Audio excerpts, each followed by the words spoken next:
Thank you, Ricardo. Thank you for inviting me here. This is my first time in Portugal, so obviously first time in Lisbon. I walked around the city a little bit yesterday. It was really beautiful.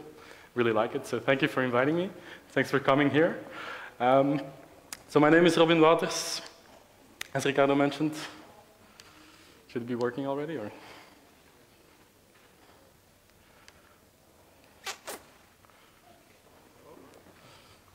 We'll get there eventually. Okay, it's a little premature. So my name is Wauters. It's also my Twitter handle. I write for The Next Web, as Ricardo mentioned. I actually used to write for The Next Web before I joined TechCrunch, and then I went back to The Next Web. So I spent a couple of years writing for TechCrunch. I'm at The Next Web now. We write about technology, startups, innovation, entrepreneurship all over the world. So we don't make any difference from where you're from. We write about Asian companies as well as European companies, US, etc. Usually news, but also opinion, some long-form stuff, video interviews, etc. So I spend most of my days and most of my time talking to people that are a lot smarter than me, who do startups, who do companies, who build companies. I'm not very smart. But one thing I did learn over the past couple of years is how these guys or these startup founders should approach bloggers and journalists like myself. What's the best way to get in touch? What's the best way to get coverage for your startup? So I'm hoping that there are a lot of startups in the room now and watching the live stream, because I think I may have some helpful tips for you if you would like to have some coverage of your own. So this is what we do. This is what I spend my days with. Finding needles in haystacks. You know the expression? We have a lot of information coming in, a lot of information, through a variety of channels. For me, that means everything you see on there. It's press releases, it's people calling me, it's people texting me, it's people pinging me on Skype. It's either direct sources, it's PR agencies, it's just, it never ends. Like my whole day is getting pitched at conferences as well, which is really fun. You should do it. But lots of information to pull from. The hard part of our job is obviously finding something that we think is worth reading. Not for ourselves, but for our readers, because they're ultimately our customers as well. So that's what I get, that's what I need. So this is the needle that I need to find in a haystack, something that our audience will enjoy reading, or at least I think. Not always right, but that's what I want to find. So your job is basically to be a needle. You have to become a needle, that's one thing. So you have to have a unique story, you have to be interesting enough to write about, obviously. But you also have to join the haystack, which means you also have to get into the whole series of contact possibilities that I mentioned earlier. So you're gonna have to reach out to us somehow, whether it be by email or just pinging me at a conference in real life, or finding me on Twitter or whatever. So you need to actually reach out, and the best thing you can do is actually reach out before you want coverage. The reason why is because bloggers and journalists tend to be a little bit more appreciative, well, not appreciative, but tempted to write about you if you've established a relationship with them in the past, before, by becoming a source, becoming a good sounding board, becoming someone that's always available if you have questions about a certain industry or competitive landscape or whatever. So it's a very good idea to build a relationship with your favorite bloggers and journalists way before you need them, because they could use you too, they could need you too. So you have to keep that in mind. Obviously, get to know the publications that you're pitching. Really important, and it doesn't get done a lot because startup founders usually not very, they don't have time to read everything. But it's really important if they reach out to a publication that they know what the publication stands for. Every publication has its own personality. Every writer tends to have its own personality. The audience tends to be a little, very easy to pin down.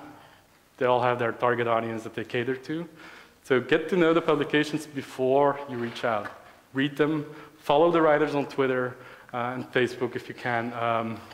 Get to know them in real life. Watch some speeches that they did at conferences in Lisbon, like I'm doing now, that kind of stuff. And then, when you're ready, then you can tell us a great story, which isn't easy, obviously. What makes a great story? What makes you a needle inside the haystack? That's for us, it's being authentic, not sending us just a cold press release, but telling us who you are, what you want to achieve, what problem you're solving, what market you're attacking. You know, we're very passionate, or at least I'm very passionate. Not every journalist is as passionate as we are. But most tech bloggers I know are very, very passionate about what they write about startups, technology, innovation. So if you're not at least as passionate about startups than we are, then there's a big problem. So you have to show us that you're passionate about what you're doing as well. That's what I mean with authenticity. Then you have to bring something unique. Obviously, we don't want to write about something we've already written about the day before, the week before, or that we've seen in 100 places the same day. You know, it's great that you build a mobile app, but it has to do something that the other 649,000 apps in the App Store for iOS then already do. So you have to do something that captivates our interests, that we think would be interesting to our readers. It's very hard for a startup founder to actually identify what makes them unique. Bizarrely, it's very hard for them because they're so embedded in what they do. They do it every day, they work on their product, that in the end they start losing touch with what goes on outside. So it's very important that you also read about your competitors and what they're doing, so you can find that one angle that we think will make you unique, that we will think our readers will think is unique. So obviously, as much as I like PR people in person, I don't really like working with them. Most journalists and bloggers don't. It's a necessary evil, as they say. We like to speak to the people in charge, whether it be the founders or the managing directors or the person in charge of product for a large company. So if you employ or you work with a PR agency, their job is to get us in touch, and then they have to get out of the way. Very important. We like to hear numbers. It doesn't have to be big numbers. You don't have to have 50 million users for us to be interested in your startup. If you can show us that you've established some growth, engagement, and you actually mention how many users you have and what your goal is, that kind of stuff. If you want to share revenues, always welcome. Obviously, when you're privately held, it's not always a good idea to do so, but we like numbers. We're also very competitive. You have to realize that a tech blog like The Next Web is as much a startup as the startups that we write about. So we also compete against other media companies for stories all the time, every day, multiple times a day. So we like getting exclusives. There's nothing we like more than writing something that nobody wants to have written. So it's very, very important for us to be able to report on stuff that just doesn't get sent our way, and then we write about it. Then we might just as well be an extension for your PR agency. So we want to find something, that most people don't want to actually see appearing. That's the kind of stuff we want to write. So, but it's not always possible. We also want to, if you're launching, you obviously have to reach out with a press release and stuff, and we'll figure out a way. But we like getting exclusive information. Always keep that in mind. So what else? Stuff you should avoid. Be boring, sounds obvious, but it's not. Like if you're gonna pitch, as I said earlier, be passionate.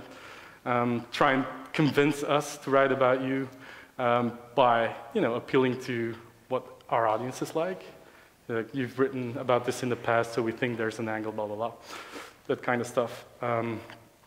Be a real human. Just talk to us, give us a call, make yourself available. Understand that our business is finding these needles in haystacks. If you understand that, then it's easier for you to figure out why we want to write about you. So avoid not knowing what we write about. Don't sell some of the cold press releases, by which I mean, you've been building your product for 3 years, we've never heard of you, we've never seen you at a conference, we've never met you, you've never reached out before. And then suddenly you send us a press release and say, tomorrow we're launching this app and you need to write about it because it's awesome.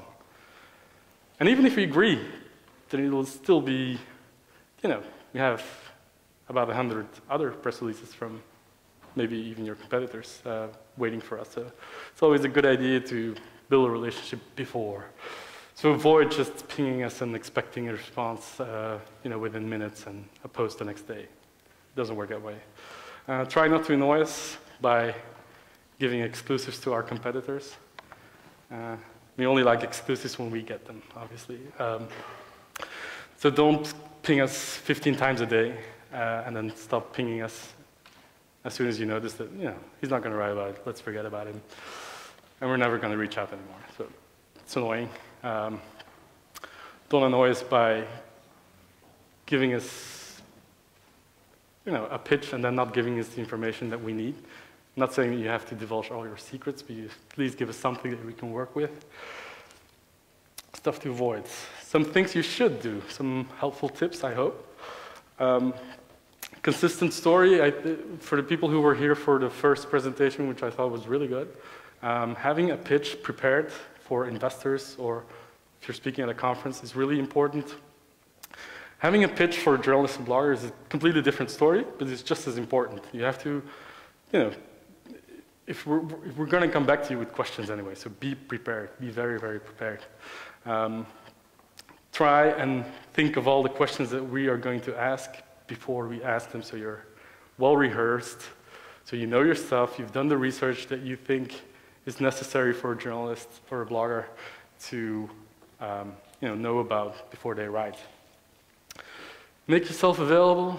Sounds pretty obvious, but if you're going to reach out, try and at least make yourself available the same day if you want to have a call. Whatever. Some people just they'll send a press release and then when you reply it goes to the CMO or whatever, or even a no reply email, and they didn't leave a phone number or whatever, and then you'd still get mad because they didn't get coverage. We only have a couple of minutes to decide if we're going to write about something, so it's very important for us that we can that we know where to reach you if we need you. Give us a good angle. We're very good at finding angles as reporters, but it's always helpful if you try and come up with your own. So launching a mobile app is one thing. Launching a mobile app that's never been built before, in a way that's never been built before, for an audience that hasn't been targeted before, that's what you want to say. Not, we're launching an iOS app and it's 99 cents. I mean, that's the kind of information that I can read on your website as well. Try and give us an angle that we can work with. Try and find an angle that you think is interesting for our audience. Again, get to know our audience before you reach out. Make our jobs easier by giving us material we can work with. Numbers, screenshots, demo video, some nice use cases. If you have a product that you actually sell to companies, small businesses or large, whatever, bring us some case studies, some examples of your customers, maybe even some reference so we can call your customers to see, is this really a good product? Do you think they're heading in the right direction? That kind of stuff. So as expected, I'm actually done way ahead of time. I'm assuming that there are a lot more tips that I can come up with if I have more time to think about it, but I'm also assuming that you have very, very good questions. So I'm hoping that we can fill 15 minutes just by doing Q&A. But thank you very much for listening to what I had to say.